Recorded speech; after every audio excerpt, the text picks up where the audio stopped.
I just want, I just want, I just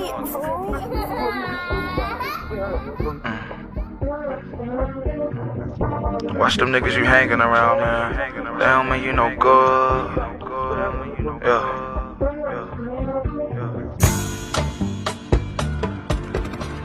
Oh yeah, damn, for real. Yeah, damn.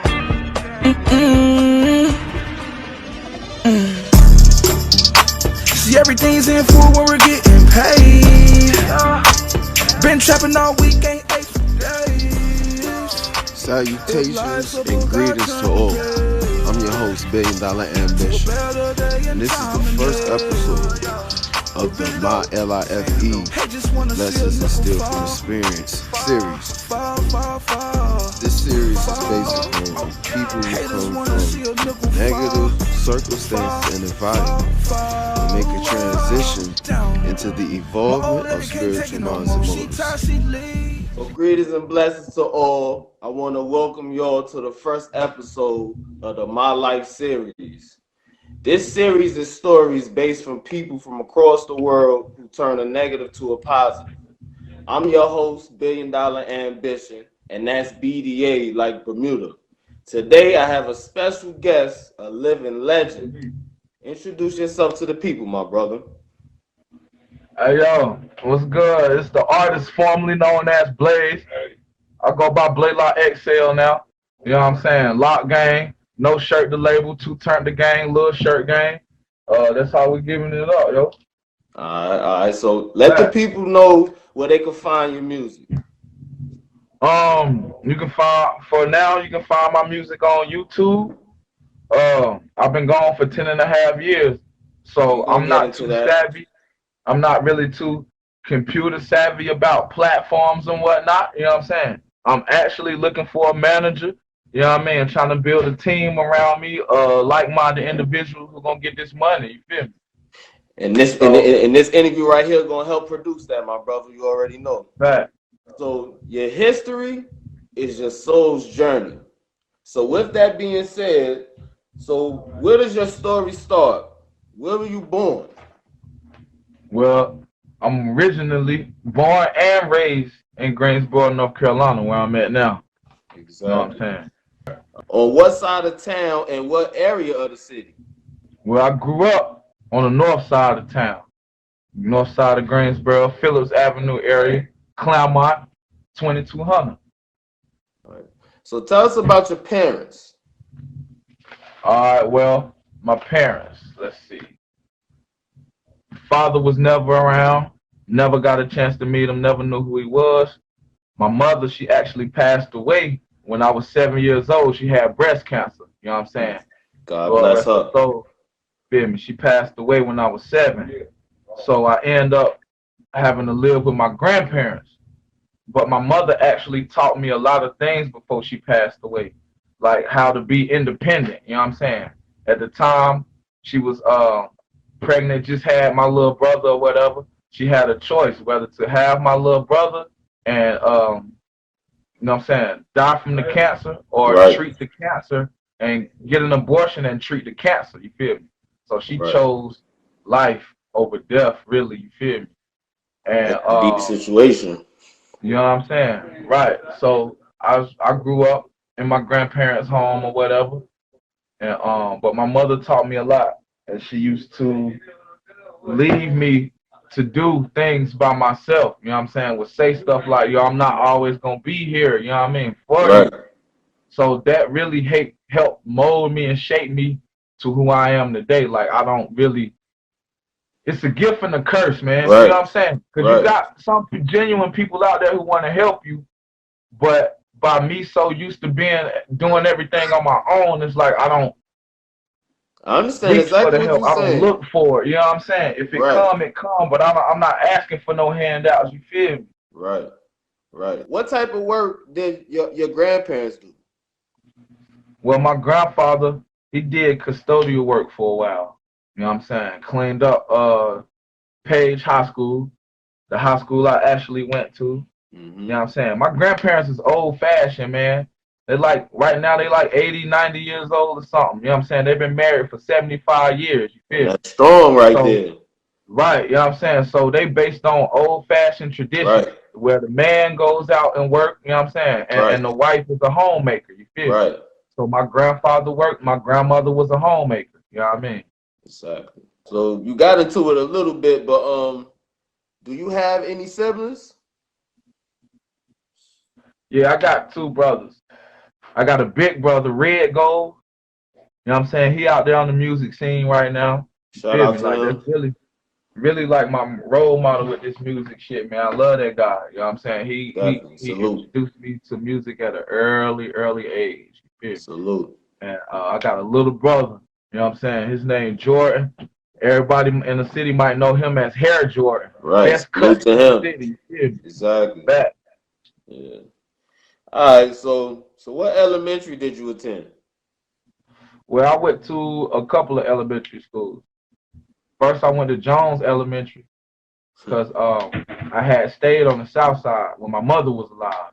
Feel me? But I didn't grow up over there. You know what I'm saying? Right. So I went to Jones. Then I ended up going to Irving Park Elementary School. Middle school, Acock Middle School. Right. All right. So in your elementary school in Irving Park, so what type of neighborhoods used to go to that school? Like, Well, Irving Park was split.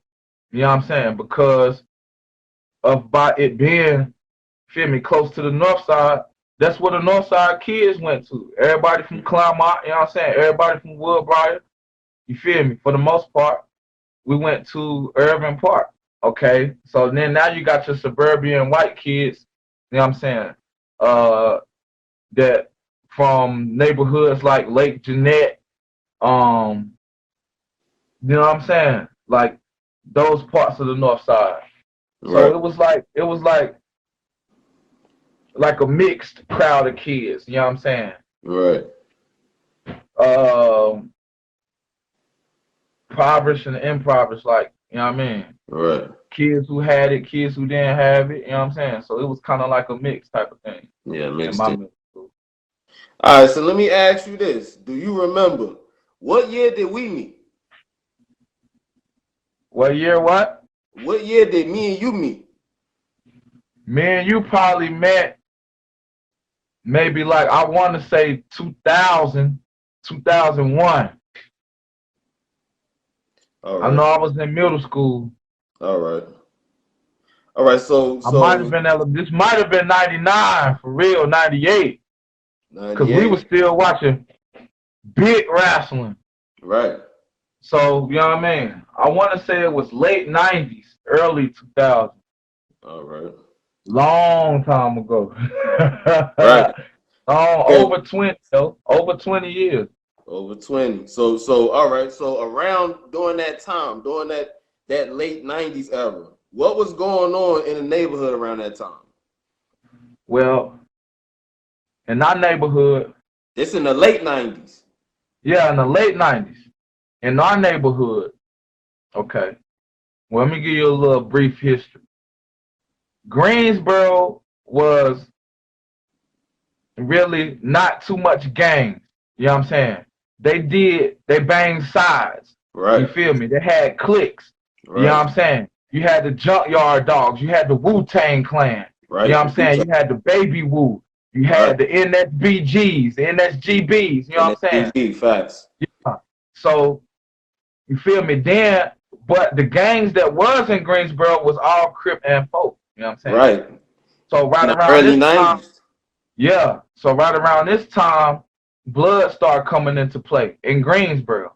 You know what I'm Exactly. saying? The first blood hood to hit Greensboro was my hood. You know what I'm saying? The north side, Claremont. You feel me? That's And what where year if and what year did you start seeing gangs in your neighborhood? Like what year? I started seeing gangs strong in my neighborhood in about 2000, 2000, 2001. One. Exactly. All right, so when did you start rapping? Man, I've been rapping for a long time. I always wanted to rap. Music was always in my family. My brother had a rap group. My cousin Ali had a rap group called Brothers Keeper. They actually had songs with Bone Crusher. You know what I'm saying? I met Bone Crusher, you know what I mean? They had tour buses, and I used to go with them on their tour bus, get off the tour bus, help them sell T-shirts and CDs and stuff. And that's just something I always wanted to be a part of. You know what I'm saying? Music in general, music, period. You know what I mean? It's just always been a big part of my life. You know what I'm saying? I love it. And I actually don't consider myself a rapper. You know what I'm saying? Because I don't like to box myself inside that. You an artist. Particular thing. Right. I'm an artist. You know what I'm saying? What I do is an art form. I got you. All right. So what was your rap influences back then to now? Okay. Like, what was you listening to back then? Back then, we was listening to a lot of D-Block, man. You know what I'm saying? Styles P, Jada, Sheik Luch. You know what I'm saying? J Hood. I'm talking about the original D-Block. You feel me? Yeah. In like the 2000s. You know what I'm saying? Yeah, the Locks. They was a big influence on me, man. And back in my era, when rap first started came, we was into that battle rapping. You know what I'm saying? So it was guys like Cassidy. Right. You know what I mean? Freeway. Right. You know what I'm saying? That was a big battle. Yeah, you know what I mean? Mook Murder, you know what I'm saying? Sirius Jones, you know what I mean? Guys like that, you feel me? Right. So that was a lot of my influences coming up. Yeah, man. Okay. All right, so when did you initially first jump off the porch, you would say? Like when you were introduced to the streets, was it in a violent or was it to get money with? Just like, all right, coming from where I'm coming from, right? Woodbury was the houses. Claremont was the projects, you know what I'm saying? My grandparents always told me, don't go across that street. You know what I'm saying? Don't go. You feel me? Don't go over there. You feel me? It's bad over there. You know what I mean? Those people is not, you leave, you never coming back. Okay, so, but when I used to sit at that Woodbury sign, I used to look across that street over there in Patio Place. You know what I'm saying? I seen all them kids having fun. Right. They was riding bikes. They was playing football. You know what I'm saying? They was running, chasing each other. You feel me? They had girls down there. You know what I mean? Right. I wanted to go down there, man, and see what it's about. You know what I'm saying? So I initially went, I initially jumped off the porch out of curiosity. You know what I'm saying? The world. It wasn't, my intentions wasn't to be a gangster, you know what I'm saying, or try to be something that I was not, you feel me? I was just curious of the other side of the fence, the other side of the street, you know what I mean? Always being told I couldn't go over there. But every time I asked why, I never got a good enough explanation to keep me from going. So I went. Right. It was always just like, yeah, I told you don't go type shit. Yeah, you know what I'm saying? Because I said so type of thing. All right. Right, because I said so. Right. All right, so let's get back to the middle school. So what middle school did you attend? I went to Acock Middle School. Went to Acock Middle School. And I'm going to tell you this too, bro. You don't remember. We met in like 9-5. It's just that I went to Bessemer. I didn't go to Irving Park. We started going to school together in Acock, but I went to Bessemer. I moved to Woodbury in 95. That's when I met That's a fact. See, now see, like, it's you know, man, it's been a long time, you feel me? Yeah. So it's coming back though. Now it's coming back. Like I always, we were forced to grow up, bro. We grew up early, you feel me? Yeah, early. So a lot of times when I be looking back on shit, I actually feel like I was older than what I was at the time. Yeah, so when I'm looking at myself, so I'm looking at myself as 11, 12 years old, you feel me? I'm actually 8, 9. Right. That's a fact. You know what I'm saying? I'm actually 8, 9 in reality, you feel me? And then at the 11, 12, you looking at yourself like you 15, 16. The shit we was You doing in middle right, you know what I'm school, saying? we was acting like we was high school niggas. That's a fact. That's a So, fact. We were driving, so look, stolen Jeep Grand Cherokees in 8th grade to school. You know yeah, what I'm saying? remember that. Shout out Hop. He used to send his auntie That's whip a all the fact. time. We used to been doing that. That's a Shout out that fact. nigga Hop. Shout out Hopper, Lil Matt Gray, Norman Gray. You know what I'm saying? Right. Centellis. Yeah, all them boys. Hold up. Salute. All right, so did you play sports? Yeah, I played football in high school. I wanted to play Pop Warner, you know what I'm saying? But I was always a big kid, man. I could never make the weight, you know what I'm saying? Right. I could never make the weight no matter how hard I tried. You feel me? And that kind of discouraged me from playing middle school football.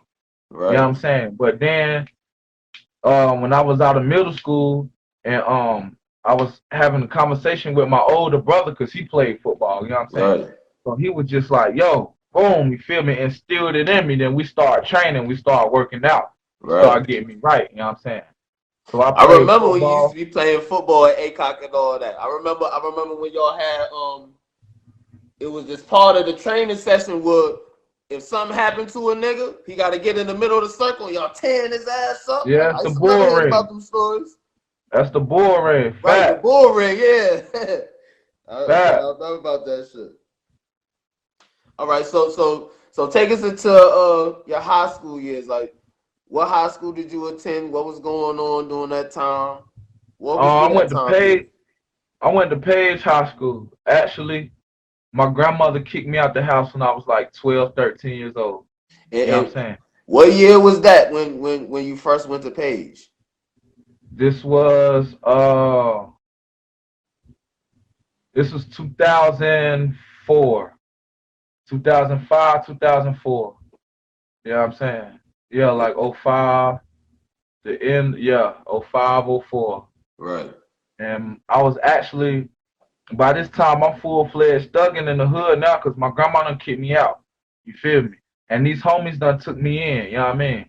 Gave me a place to stay. Like, made sure I went to school. We ain't get good grades, you got your ass beat. You feel me? That's the principles and shit that it was founded upon. You know what I mean? That's how we stood it. And they ain't take me in because they wanted me to be blood. They took me in because I was a little young dude in their community and didn't have nobody. You feel me? Right. So, high school, when I went to Page, I was in the group home. I actually was in the group home. You know what I'm saying? My brother came and got me out the group home, took full custody of me. You know what I'm saying? So I'm going to high school. I'm going to Page. At the same time, I'm still in the hood. You know what I'm saying? Mm-hmm. And by this time now, I'm in the game. You feel me? I'm knee deep in it too. Feel me? Full-fledged banging. You know what I'm saying? Right. But yeah, man. In high school, I got introduced to sports, and I was there for about 2 years before I started getting in trouble. Right. See, I left North Carolina 03. You know what I mean? So you saying you went on Page 04. You know what I mean? Because you was in the 7th when I was in the 8th. So, and then when I came back 2005 because I was going for 2 years. When I came back, I moved in with you and Ray One. Right. And you were still going to Page. You know what I'm saying? And you was thugging because to keep it 100, you know what I mean? Not to disclose all the shit, but we met up at your grandmother's house. But then we made the decision. Look, I got a spot elsewhere. It's really out the way, but this is what we got to do. This is what we gonna do. We went there. We made it home. That's what it was. You know what I'm saying? Right. But you still used to make sure you went to school every day. Facts. You know what I'm saying? Facts, And any nigga with a spot be like, fuck school. We gonna be here. We gonna fuck bitches. We gonna get high. You know what I'm saying? You made sure you went to school every day. I remember that shit. I caught the city bus. Right, the city bus to go to school. Right. Yeah. Had to wake up early and all that. I remember. Hell yeah. All right, so after you finished school, what was your plan in life? And when I say that, I mean from everything you was experiencing up until that point, what was your mind frame? And that's the reason why that was your plan in life. All right. My mind frame was always music, man. You know what I'm saying? Always. And you know it. From right. our middle school days, our little rap group we had, Cold Murder. You Cold know what I mean? murder. We used to be on your back patio. We had the stereo, you know what I'm saying, to play out the CD instrumentals on. And we had the little handheld tape recorder in our hand, and we would press record on that instrumental, and we would Right. go in. And And you rap over couldn't that mess shit. up. Go in. You couldn't mess up. Because if you Right. mess up, then we got to go back all over again. Everybody all Everybody over got to again. do that shit. Everybody got to do it all over again. You feel Word. me? And we So was doing music that was in middle already school. That was like instilled a in me. professional mind state, and we was in middle school doing that. Right. You know what I'm saying? So that's what it was, man. And seeing the feedback that we had in middle school, bro. Right. When we sold our tapes, when we was selling our tapes, bro. Yeah. Everybody was buying our tapes. You feel me? When we got on that bus, we was like celebrities. Everybody was singing our songs in school. Singing our songs. Middle school. You know what I'm saying? Everybody was bumping our shit in middle Our school. shit. You feel me? Right. So that right there just was like, that showed me like, you know what I mean? Yo, we got it. You know what I'm saying? Yeah. This is my calling. This is what I am to do. You feel me? Because people were so acceptive of it. You know what I mean? And back then, I wasn't even, you feel me? Yeah, because we were still kids. Yeah, that's a fact. Yeah. But yeah, that energy we know, got back, that lets you know, like, yeah, this shit possible. You know what I mean? Yeah. Word, niggas is jacking it. You know what I mean? Yeah. All right, so this is the last question. So take us through the 10-year stretch and all that, bro. Like, you know what I mean? Take us to the beginning of it, you know what I mean? And take us to your release to now and how exactly what this series is about is turning a negative to a positive. You've been through all this shit. You didn't explain from foundation. You know what I'm saying? Your father wasn't there. Your mother died at a young age. God rest her soul. Your grandparents raised you. All that's not regular shit, but in our neighborhood, that was regular. You know what I'm saying? Right. I understand that I had a mother and father. I was like one of the only niggas in the neighborhood with that. Real shit. I was like the only nigga with that. You know what I mean? And you went to jail, did 10 joints. You know what I'm saying? But right now, you got a job, you want your music shit, you want some positive shit. You know what I mean?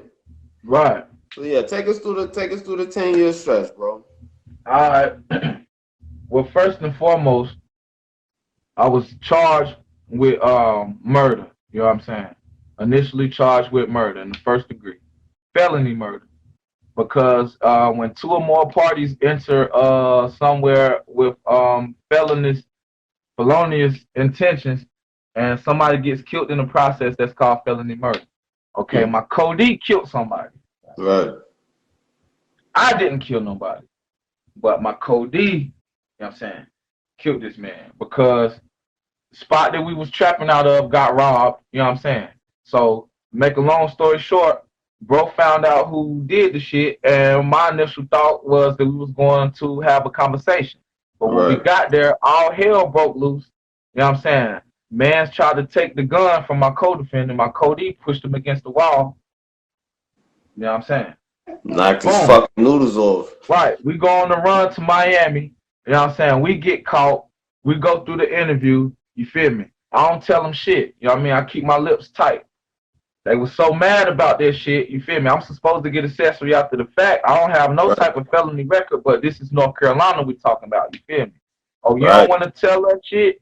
You feel me? You don't want to give your mans up? Oh, you think you hard? You know what I'm saying? Oh, you not a rat? Okay, well, we going to give you this murder too. You take murder too. You know what I'm saying? We sending him up the river for 25 years because he killed the motherfucker. We sending you up the river for 10 and a half for being with this motherfucker. Right. Even though we know, and even though witnesses are saying, you know what I'm saying, that motherfucker, you wasn't really involved too much, you know what I'm saying? But y'all just came together, you know what I'm saying? We still gonna give you this time because this North Carolina with some bullshit, fuck you niggas. Right. Boom. So I take a plea. I take the plea for 10 years. You feel me? Could have got 5 to 7 for accessory, but that's not in my pedigree. Right. So I took the 10 years, kept my mouth shut. Started off in the youth spread, Pope Youth Center.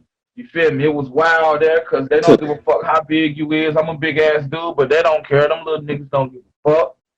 So I did that. From there, I went to closed custody. I've been to some of the worst prisons in North Carolina. Lanesboro, Alexander, Bertie. You feel me?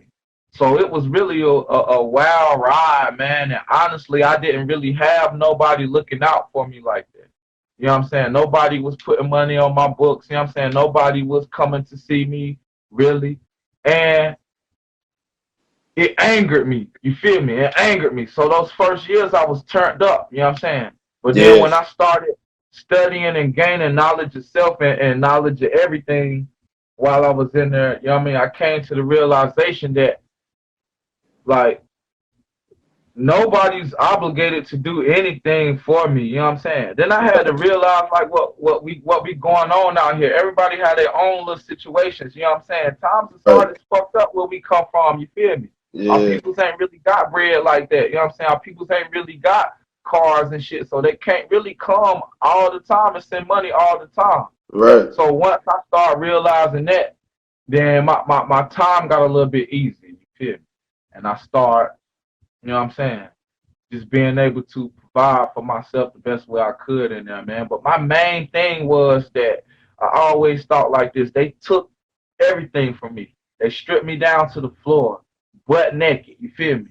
I gotta shit when they say shit. I gotta eat, sleep when they say sleep. You know what I'm saying? Everything, I have no control over nothing. I have no freedom. They took everything from me, busting me all the way down to the floor. But one thing that this old coon said, yo, young blood, you know what I'm saying? Listen here, you got nothing right now. You know what I'm saying? That took everything. But don't never let them get this. Don't never let them get this. You know what I'm saying? They can't take this. They can take your freedom, you feel me? They can lock you physically, but they cannot take this. You have to give it to them. Right. You know what I'm saying? You have to give it to them. Feel me? So I just kept that. I just kept my mind, kept my head, and I just kept my head, and I was like, I'm not gonna give them this. You know what I'm saying? I'm not gonna give them this. So that helped me a lot, you feel me? During my journey in prison. Like, I learned a lot. Like, I always was curious about different things, especially religious beliefs. So I embarked on the quest and just, you know what I'm saying, study all type of religions and just learn as much as I could. You feel me? I honed my craft. I perfected my craft. You feel me? With this music, with my writing. You know what I'm saying? And that's just where I'm at with it, yo. And I feel like that I am in my prime right now. I'm on top of my game. You know what I'm saying? I'm doing exceptionally good for myself to be out of prison like 2 months. You know what I'm saying? Right. And I'm proud of myself, yo. And there's a lot of people out there that's proud of me, yo. And now I got to get out here and I got to do this music, yo, because I can't let them down. I won't let them down. You feel me? I won't let them down. Well, you already know, bro. Just like I told you, this interview right here is going to help with the situation. So I told you I got my mans. He the co-founder of the Touch Gang label. That's some New York shit. So that's a New York link, the New York to North Carolina. We definitely gonna put that together. That's a whole fact. So, shout out to Bville, shout out to Dom the God, the whole Touch Gang MMG movement. You know what I mean? Touch Gang double M, pardon me, not MMG. Touch Gang double M. You know what I mean? But yeah. So we're gonna close it like this. The series is called My L.I.F.E, My Life. So the acronym I created for life is Lessons Instilled from Experience. So what do you want to leave on that note? On that note, lessons is life. Okay. All right. This one I'm going to leave on this note. Life has no purpose. It's got no meaning except for the one you give it. So stop trying to find your purpose in life. Stop trying to find the meaning in life. And just give it one. You know what I'm saying? Don't look for it. It's already there. It's just waiting on you. It's just waiting on you to name it. You know what I'm saying? It's your life. So it's your purpose. It's your meaning. It's whatever you give it. It's to your discretion, yo. Live your life to your discretion, yo. Right. And that's real. And look, I want to thank you, my brother. You know what I mean? 1,000,000,000%. You already know it's always love. I want to thank you, bro. I want to thank you for this opportunity, man. All right. I'm going to definitely hit you off for this, you heard? Facts. But all right. Much love, bro. Love. Sitting smoking spliffs, listening to merry shit. My life.